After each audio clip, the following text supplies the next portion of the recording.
Boyo balingi lisusu kotia biso na makambo ya tribalisme pour lobela bango bino jeunesse non.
Et le Bomoni, tous un plateau habitualité, tous à Libongo, la résidence.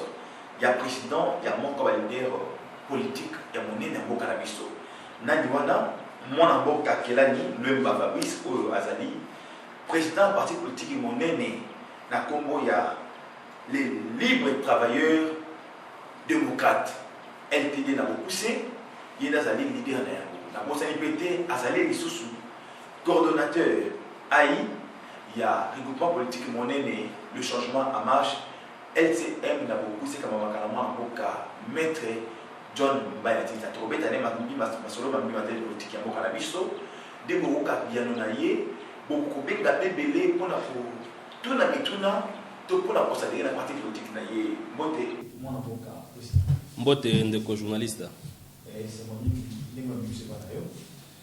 Après na kaboli esengona yo lokola yo kotala ngai na résidence na ngai, je suis vraiment très ravi en tout cas boye bolamo na mboka na ngai. Merci beaucoup président Fabrice de l'autre comment yo on s'appelle parti politique na. Ouais, parti politique na biso LTD, les libres et travailleurs démocrates, ezali kokene malamu.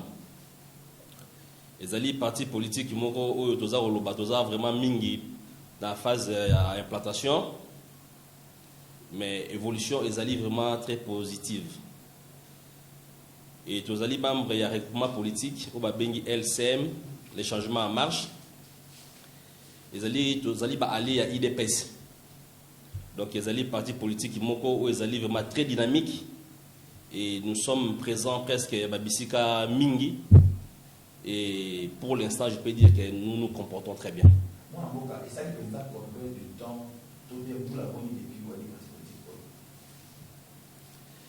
Ce qui dans le but par rapport au nombre de mboula banda to bandi partis politiques, tout ça lit des ans déjà plus de 2 ans et demi. Banda parti politique et bandi.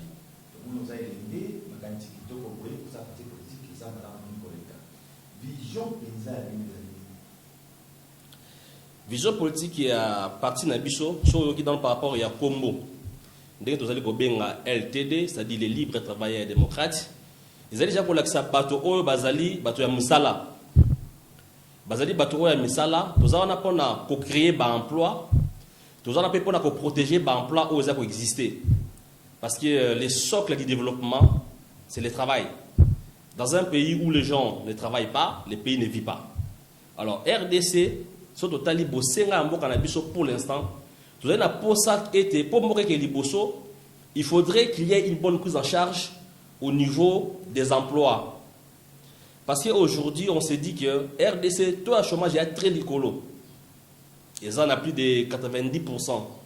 Donc par rapport à un élément macroéconomique to lo ke RDC ezali pays moko ezali ya kokufa yango to lobi mais to ngate ke mboka na biso kufa boye. Qu'est-ce que nous devrons faire, étant que jeunes, pour sauver les pays par rapport à nos capacités? Alors, par rapport à nos capacités, bon, ceux qui t'ont dit de Panzamaï et Nabiso, meilleure manière au salarango ezali kozala pene ya bakonzi. Or on ne peut pas s'improviser kozala pene ya bakonzi. Il faudrait avoir une philosophie, il faudrait avoir des pensées positives pour voir comment changer les choses.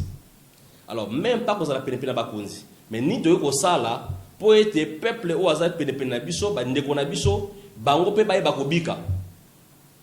Nango tobi voilà. Déjà par rapport à o basalaka. Tous allons qu'on a ba syndicat na bango. Koyi ba bisika bango basalaka.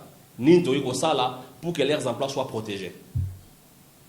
Ba droit na bango za la respecter pour que bango peut vivre na longue et longo bani pour te bomo bango qui est liboso. Et puis koyi ba ko kamba bandeko pour na entrepreneuriat que kuluaka mosala e pa mondelete. Kuluaka mosala e pa ya l'état te. Kasi moto na moto bisika zwami ye moko pe aluka ndengeni ya kosala pote ya bika ndengeni ya ko créer mosala wae par rapport à les ressources autres dans mboka na biso et par rapport à la capacité respective ya bande ko na biso ba congolais yango wana omona tozali les libres travailleurs démocrates tozali vraiment na penser wana pona ko luka ko sunga misala ezala na mboka ko créer force wana pour que ezala lancer na toutes les couches sociales en fait qu'il y ait une bonne prise en charge de chaque citoyen. On les a pensé général, il y a l'ingoma na biso LTD. Il y a un moment que ezali l'ingoma mo kangami na babilenge et mingi puis ba mama ezali bilenge o bazali na bokolo ngono nzoto o bazali ko fournir ba effort pour que toye ba ko aider société et avancer et pour aider aussi notre pays à avancer. Oui, moi mon Fabrice, tandis que moi attends Danilo Misala, il y a bilenge.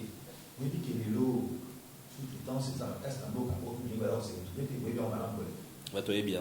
On a vu en tant que LTD quand il s'agit pour être en pouvoir sous les danses bah comme comment bon ça en casse salaire manqué. Likanisi par rapport à la sous-traitance pour na biso LTD vous allez encourager en mingité. C'est une nouvelle politique où ils allaient mise en place dans l'entreprise capitaliste. C'est parce que bango bazomona beaucoup plus d'intérêt na bango ba mona d'intérêt ya bato bazali ko sala na entreprise na bango te kasi na mikolo bikoya bokomona to ko lancer ba appel to ko ba ko ba stratégie pour essayer un peu de limiter la politique de sous-traitance. C'est une politique qui est valable parce qu'on ne peut pas non plus avoir une entreprise et gérer toutes les entités, toutes les structures ainsi de suite. Et ça est valable que ezala mais kasi cause à l'élément globalité ou bien l'élément principal de l'entreprise. Les corps des métiers pour chaque entreprise devraient être gérés par les agents ayant des contrats à durée indéterminée. Alors par rapport à cela, nous allons checker, nous allons travailler, voir l'entreprise unie dans le Congo où ils allaient travailler de façon abusive avec des sous-traitances. Donc on va combattre ça. Mon on a vu sur le niveau du ministère, il y a travail pour que les bureaux qu'on un peu limité pour créer de l'équilibre. Ça vraiment c'est un à qui on le fera. Et on est déjà dans cette démarche. Oui, bah, dans mon cas, il y aurait beaucoup d'analyses, c'est qu'il y a dans l'obligité. Toyami Bongo, moi en mon cas, Fabrice Kelani, le MA, pour aller président, il y a NDT, parti politique monnaie, donc Betel Masolo Matinetali, parti politique Vision à Bango, alors il était, on va dire, donc ça, il s'est bien base de Misala, base à la malam. Et pour protéger, Misala et les Alanios, les armes, malam, Midi, Kolega. Et moi en mon cas, Fabrice Lumba, LCM, ils allaient les changements en marche. Autobengi, recoupement politique Nabiso. Tous allez balayer à IDPS. LCM, Tango Papa Mokondi, le chef de l'État, son Excellence Félix Tshisekedi Antoine Ayambaki Biso, tout ça qui est dans beaucoup pour la vision à LCM. Tolobaki, tu vas accompagner dans deux volets.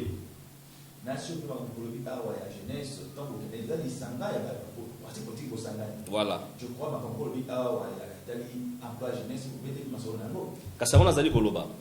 alors, tant que vous avez une consultation, tu as Biso LCM, le changement en marche, tu vas accompagner sur deux fronts. front politique et front économique. Alors, si les fronts économiques, nous sommes dit, tokozala regroupement politique ya liboso na mboka na biso oyo kopesa bilenge misala. Parce que biso toujours ko taper kaka na mosala. Vision à partir na biso, na vision ya regroupement politique au mona que toza na vision moko. Déjà pour na kotalisa bino, tozwa ki déjà to négocier qui na ndenge na biso. Pas de manière on peut dire légale parce que toza le ministère ya employé, toza le ministère ya affaires étrangères pété kasi tozwa ki courage ya okene na bamboka bapaya tozwi ba investisseurs oyo baye bandimi ko investir 2 milliards de dollars na mboka na biso déjà dans année ozo salama et si bakotana na mokonzi ya mboka pour investir na domaine au bormo nango mikolo zoya LCM voilà ndi a négocier ki na bato wana bapaya wana o bandimi ko ya ko investir mboka na bango mbongo na bango na mboka na biso. Donc, c'est-à-dire que ça a été, tant qu'on va investir 2 milliards de dollars pour l'économie na biso, et qu'on a déjà stabilisé le bloc rebelle, et qu'on peut stabiliser misala, et qu'on peut l'économie na biso et vivre parce qu'il y aura beaucoup d'avantages pour nous transiter dans la banque na biso. Où ils avaient que ça a été, regroupement politique na biso réellement tout ça qu'on accompagner papa mokonzi ya mboka na vision na ye ya stabiliser l'économie ya mboka ya biso. Jeunesse parce que aux élèves, organiser les élèves, donc on a commenté sur la jeunesse, ça dit pour nous pas.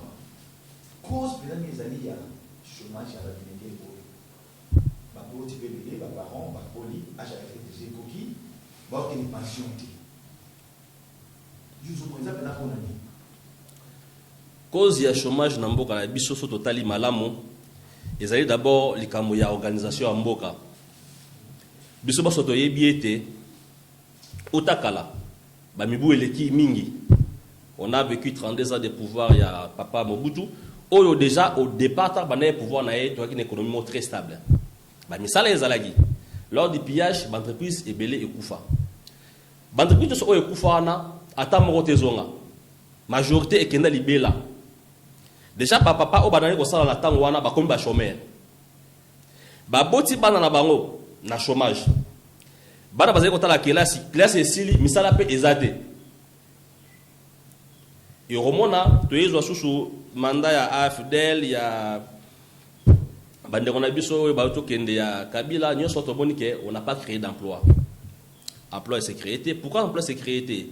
Déjà à niveau interne, ya mboka na biso on n'a fourni aucun effort pour stabiliser d'abord les emplois où ils allaient à l'État. Bato déjà basala pas à l'État, basala salaire malongade. Bato pe bango moko basala conscient pété, ya ko sa mongo na l'État parce que to essayer de balancer les degrés de responsabilité. L'État a la responsabilité na yé, ba congolais pe basala la responsabilité na bango. L'État déjà il faut y avoir redevable la population. Mais kasi to remonte dans l'État yé moko azay moto liboso ya ko négliger ba emploi. Bato bazali ko sala pa na ye bazali na mbonga malongosola molonga te to mona ba soda ba policier bazali na ba salaire ya malonga te wana zali ko talisa déjà que la redevabilité de l'État n'est pas prise en charge. Bande ko pe o bazui misala na l'État bazali batu moko bazali na bonne conscience te pas bango nyonso mais je parle de majorité au mona déjà balingi kanyaka Kanyaka tango zali ko sala ngo mbongo fallait ko tana kesa l'État ekota le sous-souté l'État zo mbongo wapi wafuta yo bango mo bazali ko produire malonga te, il n'y a pas de productivité.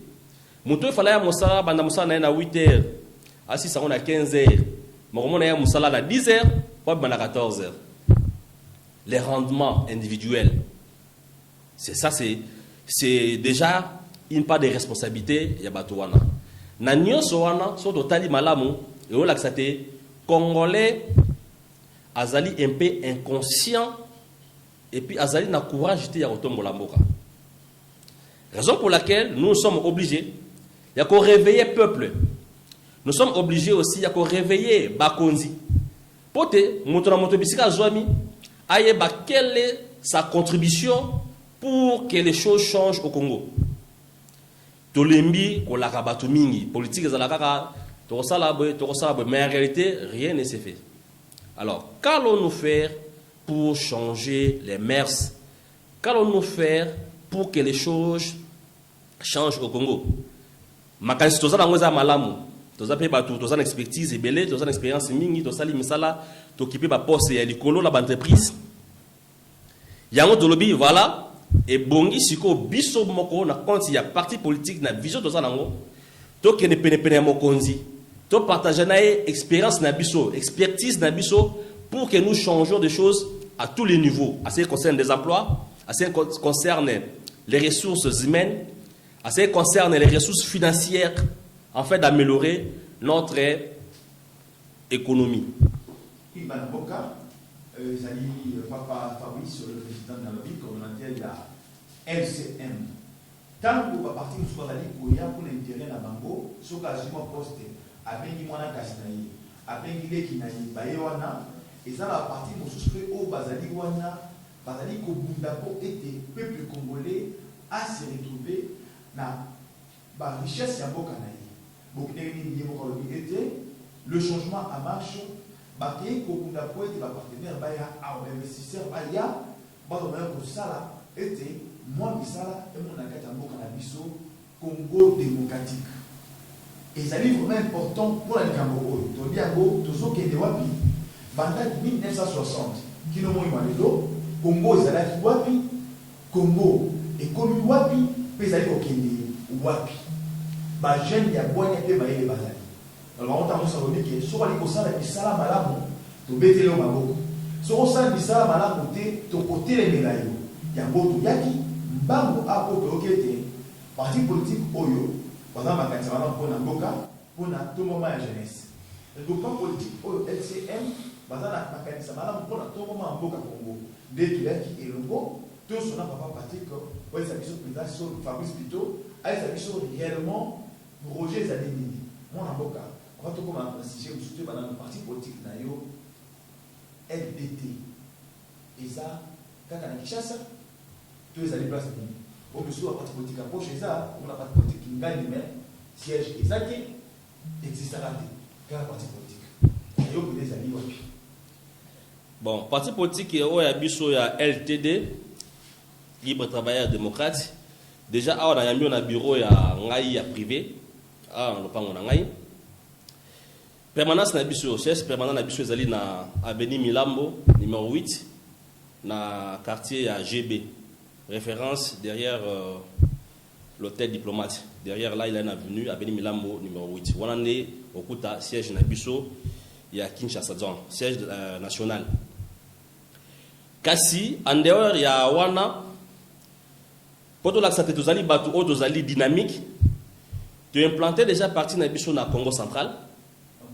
Tozali na ba représentant na biso déjà na niveau ya Kasangulu, na niveau ya Kisantu, Mbanzangungu, Kimpese, Songololo, Matadi, Boma Mwanda, Lukula. Ça dit toza par presque na territoire ya Congo central nyonso. À part na Congo central, tozali déjà na Kikwiti, tozali na Bandunuville également et puis na Kenge. Alors à part là-bas, tozali pe na Équateur. Les grands Équateurs, ancienne configuration. Tozapuna, Tozali na Maniema, Tozali na Nord Kivu, pe Sud Kivu,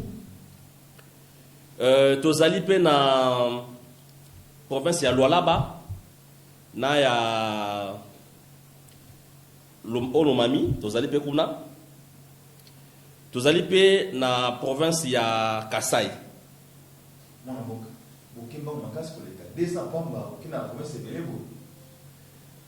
Bon, les partis existent pendant déjà 2 ans mais l'implantation ça ligra presque une année. Ça sur la taille de ça une année. Mais même au à partir ça 10 ans qu'est-ce qui a fait que Tozali parti politique ici des systèmes volontaristes. C'est-à-dire, tout le financement libandate, pendant tout le financement libandate.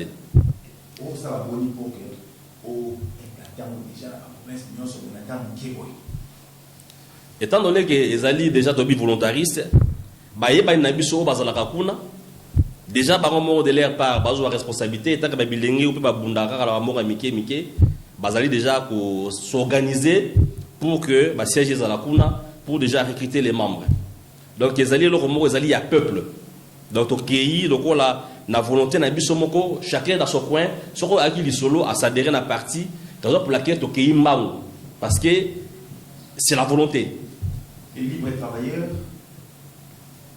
baki mbango parce que volonté zali. Bana boka. Bana Congo démocratique na le bakango bien été ya bana mutu ko na maboko. Et bien ba pour la par politique pour pesa ba mbongo. Au parti politique vous allez koya na yango, vous allez koya pour apporter une pierre de plus pour tomber yango. Botala LTD et font le porte pour la maintenir sur quoi à s'adhérer au béni dans le il y a secrétariat national d'abord pour s'adhérer pour vision que les animaux à je ne fais pas, je ne sais pas politique, politicien, mais où ils allaient au solo, de Béliambo, de montrer comment va s'organiser, n'a effort, il y a des sangas, là, il va aller pour comprendre que là, ma camarade est équilibré. Moi, dans mon cas, tout dans mon tournant, il y a un gouvernement de l'Union nationale, l'Union sacrée du Dieu. Il y a une consultation et outil pour le cas de Kokoba. Vous avez été consulté quand même.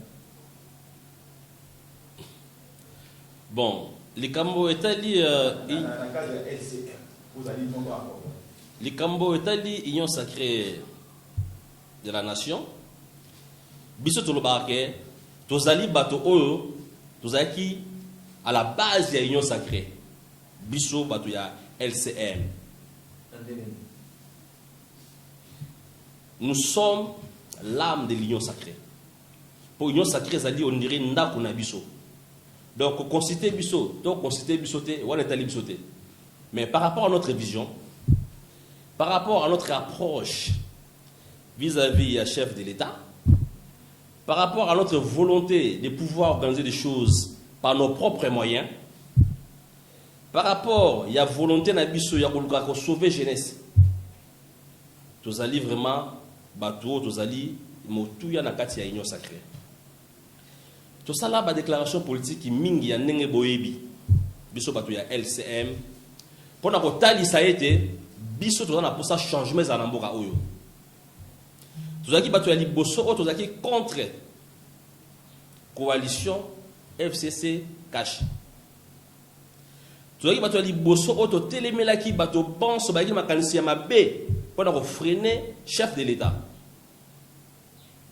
Et la preuve en est que LCM, tous les recrutements politiques, ils ont payé à Sika, tout vous méritez. Kasnatan, tout mis au sein de l'Union sacrée, plus de 17 députés, au Badaki non alignés.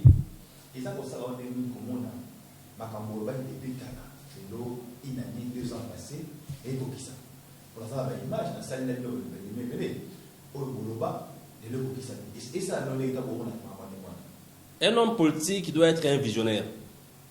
C'est-à-dire, au tali, non, avec ce système, rien ne pourra marcher. On peut bien les projeter par rapport à notre expertise. Pour le politique, il y a un vrai idée. Vous avez politique, il y a un Luka, mon soloté. Vous avez la politique pour changer le système. Donc, changer le système, pourquoi on le dit? Parce que biso tout ça par rapport il y a un objectif faire des routes, on a fait des routes dans biso to kolanda. Alors tant que monde a la manière dont les choses et banako kende bandeli déjà to bino oyo ko kende mosikate. Raison pour laquelle on peut mettre ba réserve na biso. Kasi tant on continuer mon père à sosoli à tomber sur la pensée que nous avons parce que les grands esprits se rencontrent toujours.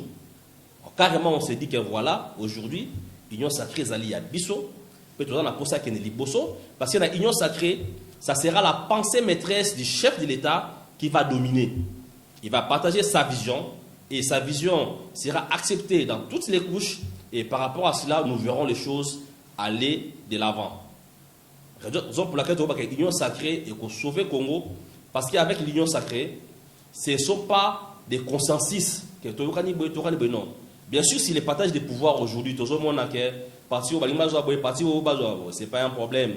Mais dans ce cas, c'est l'idée maîtresse du président de la République qui va régner. C'est sa pensée politique qui va dominer. Et nous, étant des experts, nous accompagner, payer pour que et l'Union soit en marche, et la smart, et aider les populations à se retrouver parce qu'on en a marre des discours. Tu vois, ce qu'on attend, il y a ça misala pour que les choses changent.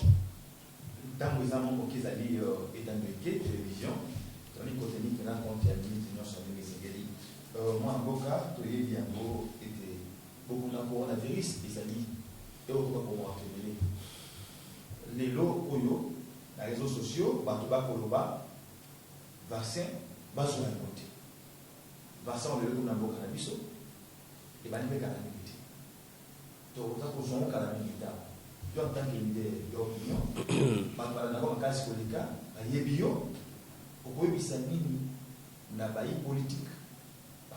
politique, il y a LCM et puis la peuple congolais, on va prendre Cameroun.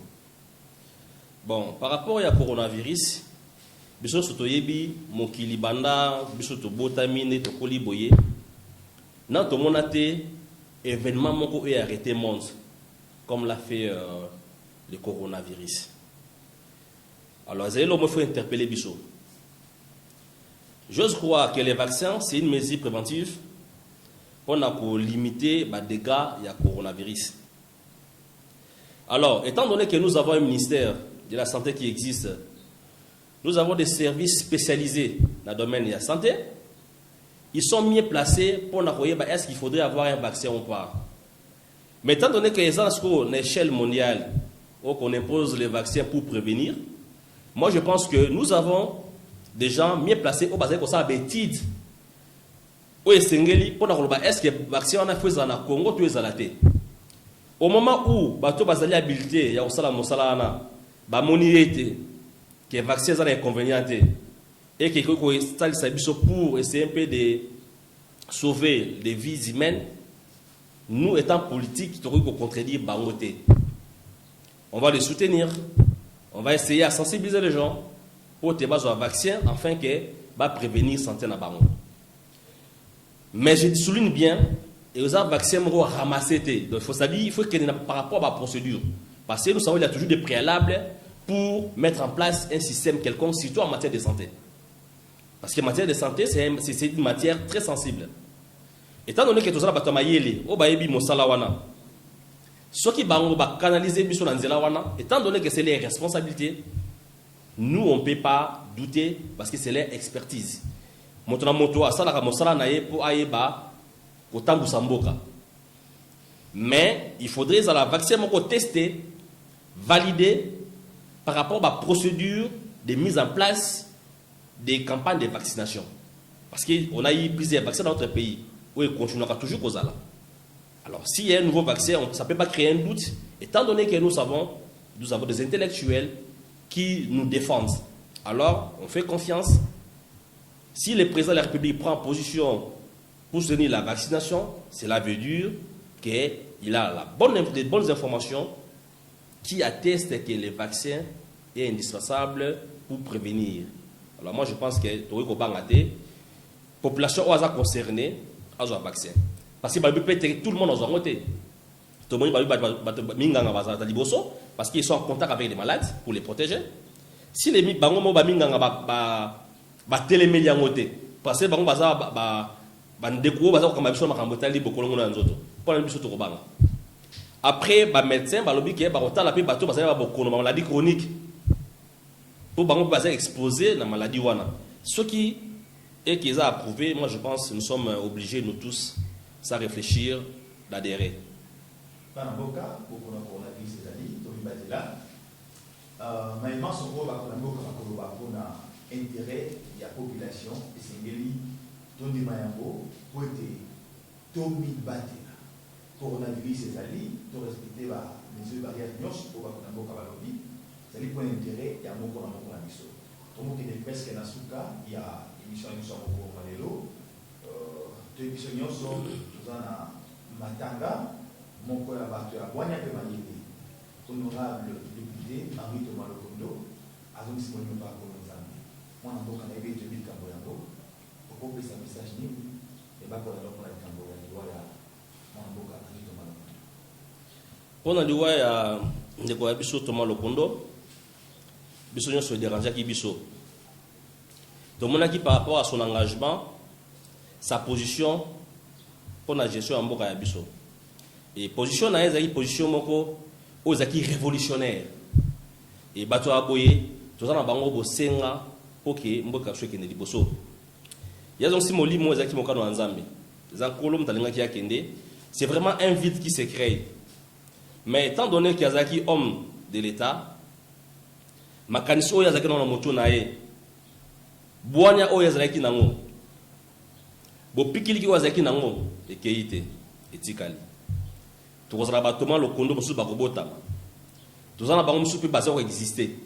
Et nous aurons toujours bateau partager philosophie naie pour avoir des francs parler pour avoir télémena nyoso oyo za malongate et pour avoir loba oui tolingi boye pour que les choses et que ne liboso. C'est un révolutionnaire qui est parti que son âme repose en paix. Simba enza na immense oyo so mo komanelo. Na rappelé bidon été na yambaki bongo na plateau na biso moko malelo mwana mboka Kelani Lemba Fabrice Ouazali président il y a LTD libre travailleur démocrate mwana mboka Fabrice Lemba to ebiango été to ba kamonyo sali qui est important pour na mboka na biso Congo on dit que ça va politicien nini on va aller kozonga na union sacrée de la nation pour la kaka et bumuna bango et famille na yeloko oyo ngai la koyebisa bande ko ba politique o ba ya kwa union sacrée eloko liboso ba yeba tango bandimaki ko s'adhérer na union sacrée ezalaki pona ko soutenir idée ya chef de l'état pour soutenir chef de l'état balongola oyo ezali bokeseni balongola oyo ezali d'intérêt personnel balongola lokoso ya mbongo balongola kanyaka na moto na bango balongola kimoyibi tant bango balingi ko s'adhérer na union sacrée ezali pour sauver les pays parce que les pays sombrent dans les chaos soki baye makanisi malamu ekozala malamu mpona mboka na biso eke liboso kasi soki baye makanisi mabe population omona bango tokotelemela bango et toza na état de droit justice mpe eza à côté oyo akoyiba azwa ye mwana mboka tala caméra oyo motuna mosusu na otuna ezali justement natina etali élection bana mboka bakozala élection na 2023 moboka pour que élection ezala mais fichier électoral il faut revoir il faut que l'identification il y a population congolaise en général natina etali makambo wana yo kanzani mpona bon makambo etali bapona mipona 2023 élection ezalaka c'est tout un processus. Alors dans chaque processus il y a des éléments d'entrée et des éléments de sortie où est ça là que processus et se réaliser. Parmi ces éléments, ce que les éléments c'est que makambo tambola lenge et longo banité. Depuis l'époque élection salama, les alliés affaires il y a gouvernement par rapport il y a pour bungsa misolo, pour qui et longo bani pour que bape ça on a seni a organisé une élection. Or gouvernement ce qui peut ça m'a quitter. Tout le monde a attend jour on fait recours na papaya pas ça qui ça biso pour tout on m'a coquille pour tout ça ça élection. Alors étant donné que est dans l'état de droit, le président lui-même a yébiété a comment il président pour la paponou. Je pense que Azali mieux placé pour que alinga ki makonomi ezala. Et biso peut on makonomi ezala. Mais kasi makonomi faut salama tout en remplissant toutes les conditions requises pour que les élections soient transparentes et libres. Alors, si les conditions ne sont pas réunies, moi je pense que on va toujours essayer d'accompagner pour que les conditions soient remplies pour l'élection Salam.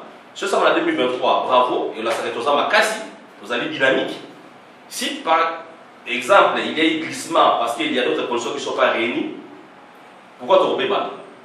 Étant donné que tu as dit que le chef qui est là, Aza démocrate, Aza moto ou Aza dictateur, tu remets en ligne. Parce que tu as dit que non, nous sommes tous dans les bonnes conditions. Il n'y a rien qui. Ce n'est pas une imposition de la dictature. Mais notre souci primaire, c'est que l'élection est salama. Car si ma coquille est allée, tu as dit que tu as bien. Mais moi je pense que les alliés objectifs pour les Congolais. Priorité pour les Congolais, les alliés Liboum. Le peuple a souffert fort. Tout basant la condition à BTB plutôt malonga exalté soins bien. Alors moi je pense que la priorité c'est de stabiliser l'économie du pays. La priorité c'est de créer une stabilité sociale. La priorité c'est de mettre les Congolais dans les bonnes conditions de vie. Et les élections c'est pas une priorité mais c'est un élément qui nous accompagne dans nos priorités.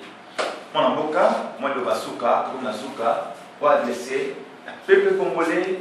Mobimba pe na baya parti politique na yo na oya LCN o kamaka le basuka pona moko na yo le basuka pona bande ko biso la jeunesse congolaise na ko benga bino ete boya massivement pour s'adhérer na LTD les libres travailleurs démocrates so il faut ça dans le senga na biso benga biso na numéro oyo 099 590 25 76.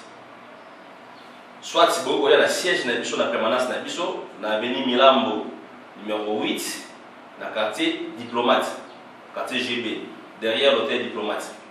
Vous pouvez s'adhérer massivement, pour partager une vision encore aux alliés très capitale pour sauver notre pays. Vous pouvez passer aux alliés membres LCM ou vous avez la vision des pays. Vous pouvez parce que nous allons faire la politique autrement. On fera la politique qui sera différente dans autre message au monde. Biso te ko kambongo te kasi to ende ko fusie mo mboka. To ende ko to créer mongo et biba pour tout le monde. Donc étant donné que vision na biso ezali ya ko luka misolo ne ko tala kesa l'état ko créer misolo ko créer emploi, nous sommes les meilleurs. Boyo balingi lisusu kotia biso na makambo ya tribalisme pour le bango bino jeunesse non.